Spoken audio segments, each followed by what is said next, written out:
I love the Backrooms, or I love what they used to be. See, back when I first heard of the Backrooms, I thought they were awesome. Back then, it was all about the liminal horror. It was all about being alone, being trapped, and the psychological toll that came with that. It was nuanced, subtle, horrifying, and perfect. Now, the Backrooms is either full of Among Us characters, or it's all about some secret government initiative that's trying to take over the world like the plot of any basic sci-fi movie. In this video, we're going to focus on the latter, and we're going to fix it. First, I want to talk about what made me love the Backrooms in the first place, before their eventual decline. The Backrooms started from just this post. It was minimal and effective. The Backrooms epitomized liminal horror, a unique kind of fear that originates from transitional spaces. These liminal spaces act as thresholds between two distinct states or realms, fostering a sense of uncertainty and disorientation. Think of standing in an empty hallway that stretches indefinitely, where you can't quite tell where it begins or ends. This feeling of being in between can be deeply unsettling, as our minds struggle to comprehend our surroundings and make sense of the inexplicable. In the case of the Backrooms, their eerie aesthetic and vague nature provoked a feeling of unease that lingers in the subconscious. The environments appear deceptively familiar, evoking the triteness or familiarity of everyday office spaces or commercial buildings. However, the details are subtly distorted. For instance, imagine walking into a room that looks like an ordinary office break room, but the walls are slightly askew, or the buzzing fluorescent lights cast eerie shadows that seem to defy logic. There's an eerie and strange emptiness. These office spaces are supposed to include furniture, windows, doors, and people, but the Backrooms lack all of these things. These minute anomalies instill an unnerving sense of wrongness that pervades the entire space. I say minute because an empty office space isn't inherently scary, but just unnerving. The Backrooms also employ the effective use of sensory deprivation. The monotonous hum of the fluorescent lights, the musty smell of damp carpets, and the lack of natural light created an atmosphere that is both oppressive and disorienting. With no visual or auditory cues to ground ourselves in reality, our minds can't help but spiral into a vortex of fear and paranoia. At this point, a little bit after this first post was made, people started theorizing, and they thought, maybe there's levels to the Backrooms. Maybe not only can you no-clip out of reality into the Backrooms, but maybe you can also no-clip out of the other Backrooms into even more Backrooms. This is when this office space became level 0 and all the other levels were born. And to be honest, I was totally on board with this. A crucial element of the Backrooms horror stemmed from the notion of being utterly alone and confined within this liminal space. The immense, desolate rooms evoked a sense of isolation, connecting to the innate human fear of solitude. Our ancestors relied on social bonds for survival, and being separated from the group was often a death sentence. This deep-rooted fear has persisted into modern times, and the Backrooms tapped into this primal anxiety. For example, imagine walking through an expansive, abandoned warehouse with no end in sight. The echoing footsteps, the distant hum of flickering lights, and the impenetrable darkness beyond the reach of your flashlight all contribute to the harrowing experience of isolation. The chilling realization that you are alone in this vast labyrinth can be truly terrifying. To illustrate this further, consider the unease you might feel while exploring an unfamiliar city alone. The disorientation and anxiety that come from not knowing where you are, combined with the absence of friendly faces or familiar sights, can be unsettling. Now, I amplify this sensation by removing all semblances of civilization or anything familiar and replacing them with the eerie, monotonous landscape of the Backrooms.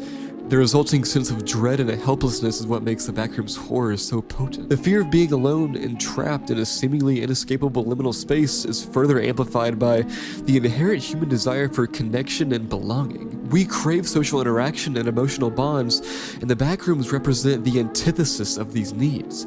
Our minds cannot help but imagine the horrors that might lurk within the shadows or just around the corner, as we are left to confront our worst fears and insecurities in this nightmarish landscape. What made the Backrooms especially captivating was the absence of concrete media or narratives describing them. This lack of information compelled people to employ their own imagination to fill in the gaps, which resulted in a more personal and consequently more terrifying experience. As people engaged with the Backrooms through their individual thoughts and perceptions, they became emotionally invested in the concept, making them more vulnerable to the fear that incited. Like, I know I personally, whenever I first heard of the Backrooms, I would kind of just sit there sometimes and just think about it and create my own version of it in my head, because basically what the Backrooms is just a sandbox of any kind of horror, and your mind will automatically like tailor it to you. For example, level 0 with its iconic yellow walls may have evoked a certain kind of dread, while the other levels, such as the dark claustrophobic tunnels of level 1 or the vast fog-filled expanse of level 4, triggered different yet equally terrifying sensations. The lack of a cohesive narrative allowed each person to interpret and visualize the Backrooms according to his or her own unique fears and experiences. Consider a time when someone heard a ghost story or an urban legend that was light on specifics. The ambiguity allowed their mind to fill in the details, tailoring the story to their own fears and anxieties. In a similar vein, the Backrooms' undefined nature allowed people's imaginations to run wild, creating scenarios that were uniquely horrifying to each individual. To provide a further personal touch, think about a childhood home, school, or other place that could be significant to somebody's childhood. Now, imagine it transformed into one of the Backrooms levels, the once comforting surroundings becoming distorted, overgrown, or submerged in darkness. The unsettling sensation of seeing a familiar place warped into a nightmarish landscape was just one example of how the Backrooms' ambiguity allowed people's imaginations to create personalized and frightening experiences. The emotional toll of the Backrooms weighed heavily on the minds and hearts of those who ventured into these strange spaces, in particular the fear of being alone and the trauma that might have stemmed from childhood experiences resonated with many who enjoyed the Backrooms. For some individuals, the Backrooms became a symbolic representation of the dark corners of their psyche, where unresolved fears and traumas resided. By confronting these unsettling spaces, they were, in essence, facing their own inner demons and delving into a process of introspection and self-discovery. This journey into the unknown allowed them to gain a deeper understanding of their emotional wounds and gradually come to terms with their past. Additionally, the sense of community that arose from sharing these experiences online played a crucial role in providing comfort and healing. Through forums, social media, and other online platforms, people found solace in the collective exploration of the Backrooms. They connected with others who had faced similar fears and traumas, creating a support network that helped them navigate the complexities of their emotional journeys. For instance, imagine that you go on one of these forums and talk about how the narrow corridors of level 5 triggered memories of feeling abandoned as a child for you. And imagine somebody else finds that post and they shared their own story of that. Like, through the Backrooms there, you found some kind of support system or some kind of comfort in that. So, if apparently I love the Backrooms because I just ranted about how much I love it, why do I need to fix it? Well, let me introduce you to Kane Pixels. If you know about the internet, then at this point you probably know about the Backrooms. And if you know about the Backrooms, then you almost definitely have heard of Kane Pixels. His short film, titled The Backrooms Found Footage, is what propelled this phenomenon out of the small community it was once contained to and into the mainstream.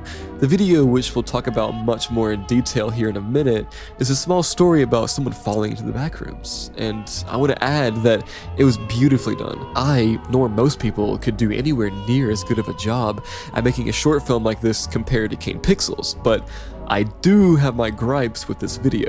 I like the Backrooms better when liminal horror is what drives it. I do not like the entity in this film. Now, I know the original post mentions the entity blah blah blah, but hey, I'm criticizing that too. I like the Backrooms better without any entities. That's my version of it. So yeah, please remember that this whole video is just my opinion. It's just a fun exercise. I respect Kane Pixels greatly, and this means no hate to him, but we're gonna go through his video and fix it. The short film begins with some young adults filming what looks to be a college film project, until the cameraman falls back and falls into the Backrooms. I really like this part of the film, actually. I think that the idea of how you can just no-clip out of reality with no rhyme or reason is horrifying and plays really well into the liminal horror. He walks around until there's the first sighting of this entity that I've talked about. Now, I actually do like this first sighting. All we get is a quiet sound and a few pixels of something behind a wall. This sighting, in particular, to me feels like more of a psychological trick this guy's mind is playing on him rather than a real monster. So yeah, my first fix would be to make this shot actually just in his head. Then he walks around some more until he gets to this hole in the wall. Now, personally, I don't like this. It's really just foreshadowing the fact that this world is some kind of alternate dimension that the government is trying to control, which, if you know me, is exactly what I don't like. So, second fix is to remove this part from the film.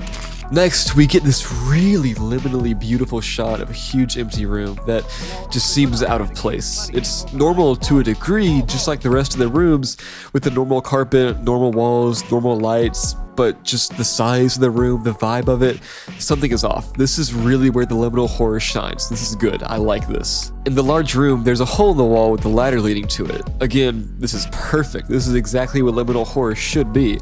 I think that I've actually dreamt this exact kind of thing before even watching this video, about there being some kind of tunnel in the wall that I use to get to a different room. And anyways, this hole leads him to another room with this shot, which may actually be my favorite shot in the whole film. The light coming out from this room is beautiful. It's liminally horrifying, while also tapping into the childhood trauma aspect of this whole thing.